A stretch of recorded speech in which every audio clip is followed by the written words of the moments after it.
pressure that the girls have been feeling because of our fans. Our fans keep showing up in bigger and bigger numbers, and I really think that this is for the Auburn family and for our fans, because what we want to do is we want to look up there and be able to give them what they've given us, and this is really special to us, and it's something that we wanted to share with them. So I know it's been a long time. I know Jimmy Carter was president last time we won, and I asked the girls if they even knew who he was, and they remember the name, but just from the history books. It's a lot of fun on that end, but it's also, for me, it's also validation of this program, making it into a top 5 program on a consistent basis, not just a fluke, on a consistent basis. All right, open for questions. Did you know that it was literally going to come down to you at the end?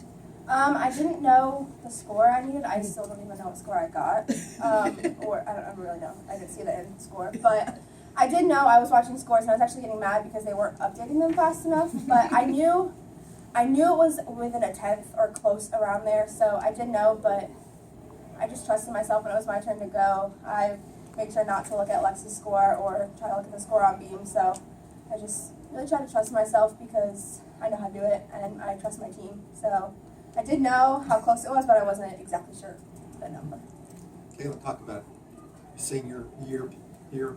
What does it mean to you to come through in the clutch like that?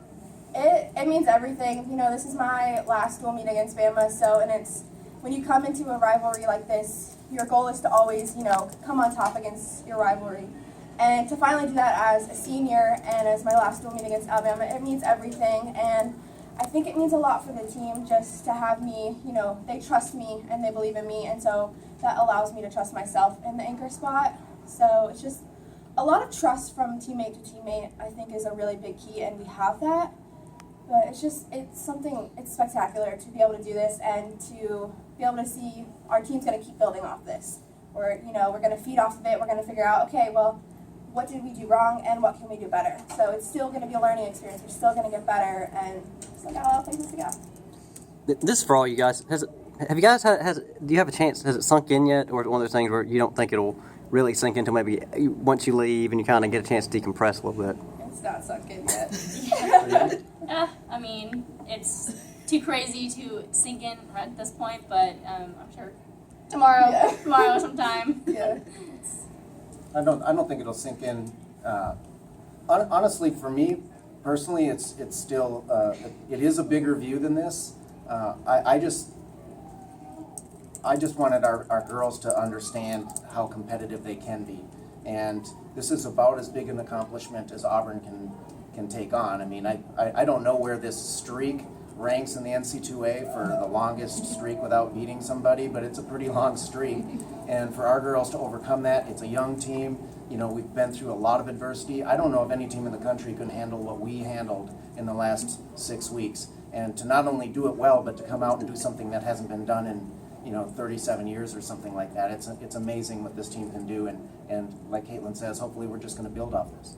For both girls, it seemed that tonight you guys were actually loose on all events. Like, you started off strong, it didn't falter. Even on Beam, when things maybe went a little bit, there was not that down dip. You guys stayed level. Did you guys feel all night that you were, were you guys in the bubble all night? I think we were in the bubble. I looked over at one point and, Cal was over there and, she's hurt, but she's still dancing and being crazy, her and Emma. And then you've got Kayla that's just, I don't know what she's doing. They're just having fun, and I mean, I kind of stand a little bit outside the bubble sometimes before I go, but looking in on it, we were in our bubble.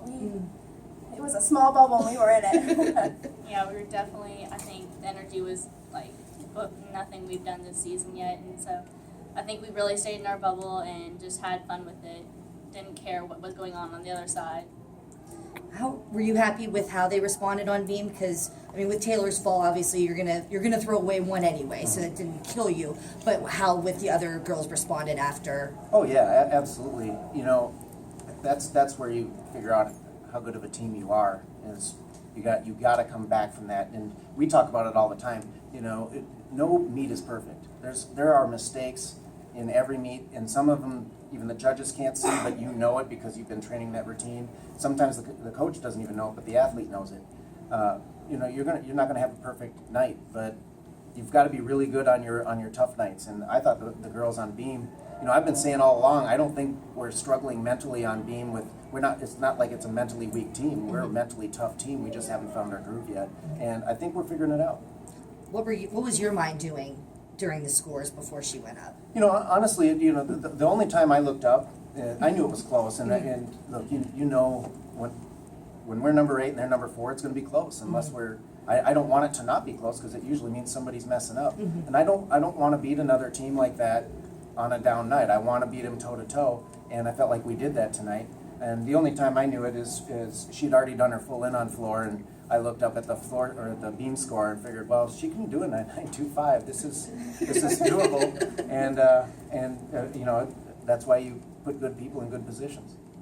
Coach, given the magnitude of this victory, I mean, do you tell them to revel in a little more? Or is it just, there's so much season left to go, you try to say, I mean, don't try to celebrate too much just because we have so much more left we're trying to do?